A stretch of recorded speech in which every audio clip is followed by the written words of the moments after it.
I am Dr. Medhavi Tomar. Today I will be talking about simple interventions which can help us in controlling and preventing a lot of infections in the community setting.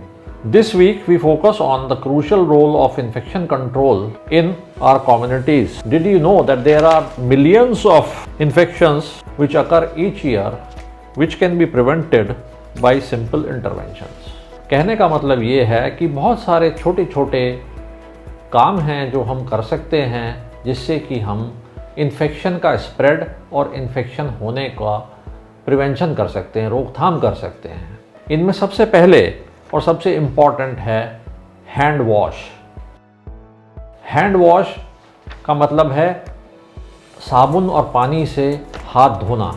अगर साबुन पानी से धोए जा रहे हैं हाथ तो 20 सेकंड के लिए कम से कम अच्छे से झाग उठा करके हाथ को आगे से पीछे से और नाखूनों को खास तौर पर साफ करना होता है। इसके अलावा अगर साबुन उपलब्ध नहीं है तो हैंड सैनिटाइज़र जिसमें कम से कम 60% अल्कोहल कंटेंट हो उसका भी इस्तेमाल किया जा सकता है। सेफ फूड, कच्चा खाना अच्छी तरह से धुला हुआ होना चाहिए। कच्चा और पक्का खाना आपस में मिक्स नहीं होना चाहिए। फल और सब्जियों को अच्छी तरह से धो लें। उन्हें जहाँ पर आप रखें या स्टोर करें वहाँ पर धूल से उन्हें बचाएं, मक्खियों से बचाएं और एक तरह से उनको संरक्षित रखें। पका हुआ खाना प्रॉपर तरीके से पका होना चाहिए और उस खाने को सर्व करने के लिए या बर्तन से निकालने के लिए भी जो चम्मच या चमचा यूज़ किया जा रहा है वो अच्छी तरह से साफ सुथरा होना चाहिए। इसके आगे जो अगला अहम पॉइंट आता है वो आता है वैक्सीनेशन।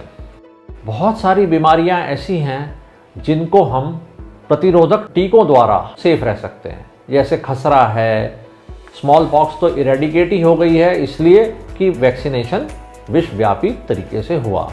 ऐसे ही निमोनिया के वैक्सीन हैं, इन्फ्लुएंजा के वैक्सीन हैं। इन सब को समय समय पर आपके डॉक्टर की एडवाइस के अनुसार जिस एज ग्रुप में जो वैक्सीन लगने चाहिए वो लगवाते रहें। अपनी आसपास की जगहों को स्वच्छ रखें। एक बहुत अच्छा इनिशिएटिव हमारे प्रधानमंत्री जी ने लिया जिसको कहते हैं स्वच्छ भारत इनिशिएटिव। स्वच्छ भारत का मतलब ये है कि हमारे आसपास कहीं कूड़ा ना हो। जो भी धूल मिट्टी जितना हम प्रिवेंट कर सकें उतना हम अपने वातावरण को, अपने पर्यावरण को स्वच्छ और साफ रखें। जो सरफेसेस रेगुलर यूज़ में आती हैं या जिन पे बहुत हाथ लगते हैं जैसे दरवाजे हैं, दरवाज़ों की नॉब्स हैं, इनको समय समय पर गीले कपड़े साबुन से या सैनिटाइज़र से उनको समय समय पर डिसइंफेक्ट करता रहना चाहिए जिसके लिए बहुत सारे डिसइंफेक्टेंट अवेलेबल हैं। So in the end let us take this responsibility to stay safe and prevent infections from spreading. Let us be aware of the problem and let us work on the solutions. Thank you.